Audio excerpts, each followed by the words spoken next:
Alien नजर नहीं आए, लेकिन चांद के गिर्द घूमने वाली सैटेलाइट जो मुसलसल हमें चांद की फोटोज भेजती है उसमें काफी कुछ देखा जा चुका है।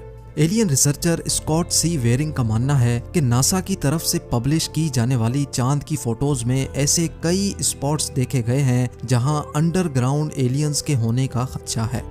उन्होंने नासा की तरफ से पब्लिश की जाने वाली फोटोज में चांद पर एक ऐसे स्पॉट की निशानदेही की जिसमें एक अजीबो गरीब किस्म की बिल्डिंग नजर आ रही थी। स्कॉट का मानना है कि ये चीज चांद पर दिखने वाली बाकी तमाम चीजों से काफी ज्यादा मुख्तलिफ है और ये किसी भी तरह से नॉर्मल नहीं लगती।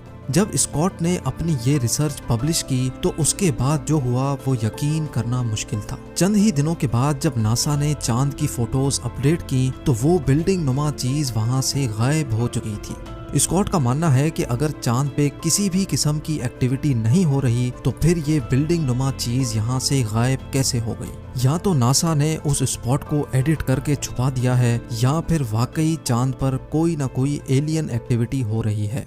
बात सिर्फ चंद फोटोज में दिखने वाले स्ट्रक्चर्स की ही नहीं है। साइंटिस्ट को चांद की डार्क साइड पर, यानी वो साइड जो हमें अर्थ से नजर नहीं आती, वहाँ एक बहुत बड़ा एरिया मिला है जो चांद के बकाया हिस्से से काफी ज्यादा मुख्तलिफ है। देखने में तो ये एरिया सिर्फ डिफरेंट ही लग रहा था, लेकिन तहकीक के बाद जो मालूम पड़ा वो और भी ज्यादा हैरत अंगेज था। साइंटिस्ट का मानना है कि चांद का ये हिस्सा 43,000 स्क्वायर किलोमीटर जितना बड़ा है और ये उस मिट्टी से नहीं बना हुआ जो नील आर्मस्ट्रॉन्ग लेकर आया था, बल्कि ये एक मेटल से बना हुआ है। साइंसदानों का तो मानना है कि करीब 400 अरब साल पहले कोई बहुत ही बड़ा एस्ट्रॉइड चांद से टकराया था जिसकी वजह से ये मेटल चांद पर ही रह गया है। लेकिन कई रिसर्चर्स इस बात को नहीं मानते क्योंकि अगर इतना बड़ा एस्ट्रॉइड चांद से टकराता तो चांद 2 टुकड़ों में टूट चुका होता।